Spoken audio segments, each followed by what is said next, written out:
Hello viewers, টিউটোরিয়ালে হচ্ছে আপনাদের সবাইকে স্বাগতম। আজ আমি শুরু করব অ্যাডোবি ফটোশপের টিউটোরিয়াল আজকে থেকে।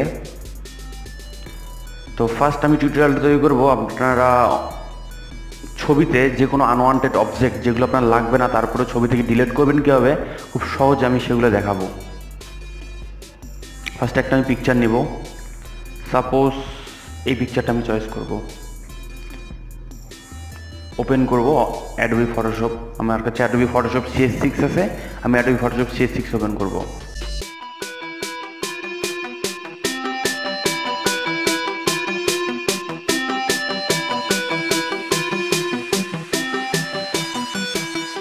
দেখতে পাচ্ছেন ছবিটা আমার। সাপোজ আপনাদের যদি দরকার হয় না যে এই পিকচারটা আপনার যদি আনওয়ান্টেডভাবে একজন আসে যায় ছবির মধ্যে, তাহলে কেউ সেটা ডিলিট করবেন খুবই সহজে। এখান থেকে আমরা এই ক্ষেত্রে ইউজ করব কন্টেন্ট অ্যাওয়ার টুল। এই জায়গাতে ক্লিক করলে আপনারা পাবেন কন্টেন্ট অ্যাওয়ার টুল, কন্টেন্ট অ্যাওয়ার মুভ টুল। এখান থেকে জাস্ট আপনি মাউসটা ড্র্যাগ করে সিলেক্ট করবেন ক্লিক করে, অথবা আপনি পেন টুল দিয়েও ইউজ করতে পারেন। পেন টুল ইউজ করতে পারেন, সব কিছু ইউজ করতে পারেন। এক্ষেত্রে আমি কন্টেন্ট অ্যাওয়ার টুলটা ইউজ করব। জাস্ট সিলেক্ট করব, একটু যত কাছ থেকে সিলেক্ট করা যায় ততই ভালো।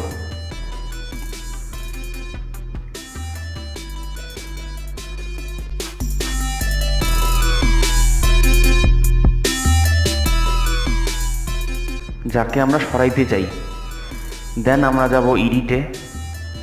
দেন যাব আমরা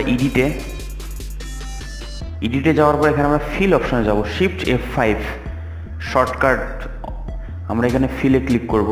এখানে ফিলে ক্লিক করলে আমরা দেখতে পাবো এখানে use content aware foreground colour.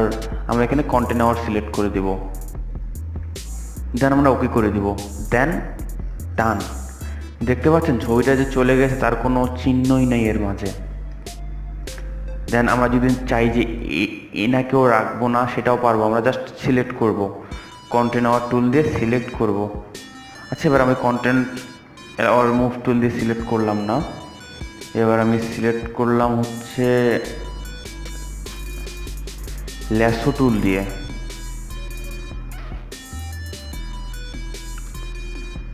যে কোনো সিলেকশন টুল দিয়ে সিলেক্ট করলেই হয়ে যাবে, কোনো সমস্যা নেই। এই যে সিলেক্ট করলাম, দেন এডিটে যাব, ফিলে যাব, শিফট F5 ফিল। এখানে কন্টেন্ট অ্যাওয়ার টুল দেওয়া আছে অটোমেটিকলি। যদি না দেওয়া থাকে তাহলে কন্টেন্ট অ্যাওয়ার টুল সিলেক্ট করে দেবেন, দেন ওকে, দেন বুম। দেখতে পাচ্ছেন চলে গেছে।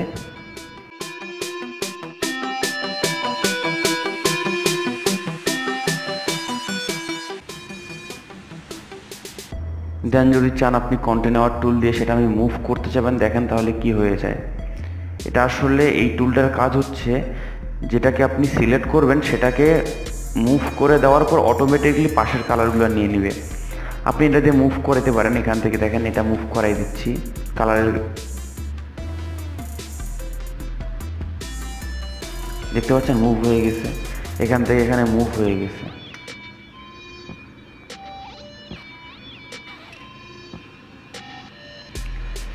দেন আমি আসলে আরেকটা টুলের কাজ দেখাবো। এটা তো দেখাইলাম আপনাদেরকে, দেন আরেকটা টুলের কাজ দেখেন।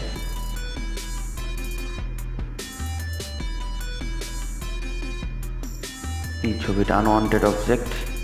মাঝে মধ্যে আপনার কন্টেন্ট অ্যাওয়ার টুল কাজ করবে না, সেক্ষেত্রে কি করবেন? সেক্ষেত্রে আপনি ইউজ করতে পারেন এই যে ক্লোন স্টাম্প টুল। এটা দিয়ে আসলে খুবই ভালো একটা, মানে খুব ইজিলি যে কোনো কিছু আপনি রিমুভ করতে পারবেন এটা দিয়ে।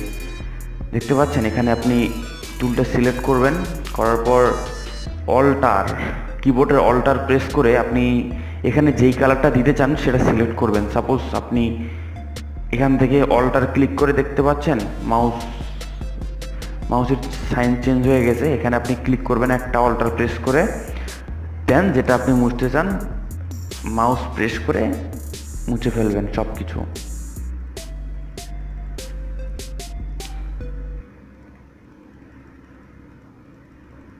জাস্ট ক্লিক করবেন, ক্লিক করে করে জাস্ট চেঞ্জ করে দেবেন। যেখান থেকে সাপোজ এখানে আপনি এই কালারটা ইউজ করবেন, এখানে অল্টার প্রেস করে কালারটা নিয়ে নেবেন, কালার পিক করে নেবেন, কালার পিকার। দেন এখান থেকে মুভ করে দিবেন। দেখতে পাচ্ছেন এখানে একটা কিছু ছিল, বোঝাই যাচ্ছে না।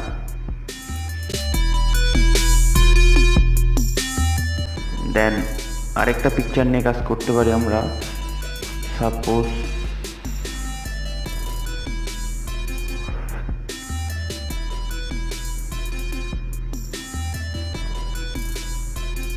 আপনি এই পিকচার নিয়ে যদি কাজ করেন তাহলে দেখেন এই পিকচারে যদি আপনার এটা আসলে বিভিন্ন টুলের ক্ষেত্রে বিভিন্ন ইউজ করতে পারেন। এখানে আপনি কন্টেন্ট আওয়ার টুলটা এখানে ইউজ করতে পারেন, তাহলে খুব সহজেই মুছে যাবে, এটা রিমুভ হয়ে যাবে। কন্টেন্ট আওয়ার টুলটা খুব কার্যকরী একটা টুল। দেখেন এটাতে আপনি যদি এখানে মুভ করাতে চান মুভও করাইতে পারবেন এখান থেকে। এখানে দেখতে পাচ্ছেন মুভ হয়ে গেছে, এখানে কিছু ছিল বোঝাই যাচ্ছে না। দেন এখানে এসে অটোমেটিকলি সেট হয়ে গেছে। দেন আপনি যদি চান যে এই কালারটা অ্যাডজাস্ট করবেন, এখান থেকে অ্যাডজাস্ট করতে পারেন ক্লোন স্ট্যাম্প টুল দিয়ে। জাস্ট সিলেক্ট করে জাস্ট কালারটা অ্যাডজাস্ট করে দেন, তাহলে বোঝা যাবে না কিছু যে এখানে কিছু একটা ছিল। এটা অন্য জায়গা থেকে নিয়ে আসছি, এটা বোঝা যাবে না। দেখেন অটোমেটিকলি মুভ হয়ে গেছে। দেন আরেকটা পিকচারের কাজ দেখাই আপনাদেরকে।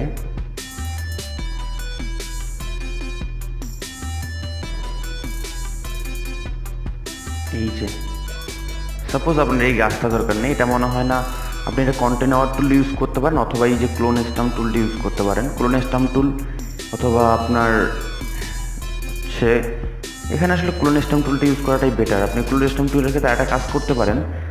সাপোজ পেন টুল দিয়ে আগে সিলেক্ট করে নিতে পারেন এইসবের ক্ষেত্রে, তাহলে অনেক সুবিধা হয়। অথবা আপনি ক্লোন স্ট্যাম্প টুল নিয়ে জাস্ট ক্লোন স্ট্যাম্প টুলটা বড় করে নেবেন, জাস্ট একটা কালার পিক করবেন, যে কালারটা আপনি দিতে চান এই জাস্ট পিক করে দিয়ে দেবেন।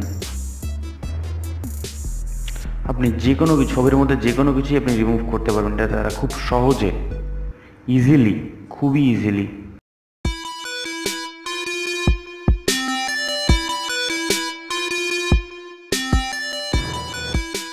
আপনি যদি আরও নিখুঁতভাবে কাজ করতে চান তাহলে একটু সময় নিয়ে কাজ করেন, তাহলেই হয়ে যাবে।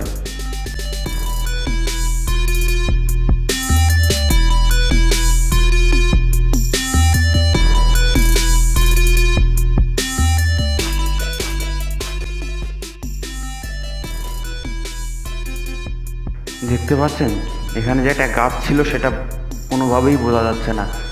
সো আপনারা clone stamp tool and content aware tool যে কোনো কিছু আনওয়ান্টেড অবজেক্ট মুছে ফেলার জন্য ইউজ করতে পারেন। ধন্যবাদ আমার সাথে থাকার জন্য। আমার টিউটোরিয়ালটি যদি আপনাদের ভালো লাগে তাহলে আমার টিউটোরিয়ালে লাইক দিন, কমেন্ট করুন। যে কোনো প্রকার সমস্যা হলে আমাকে কমেন্ট করুন, আমি ফিডব্যাক দিব। আর আমার টিউটোরিয়ালটি ভালো লাগলে আমার চ্যানেলকে সাবস্ক্রাইব করে আমার সাথে থাকুন। ধন্যবাদ।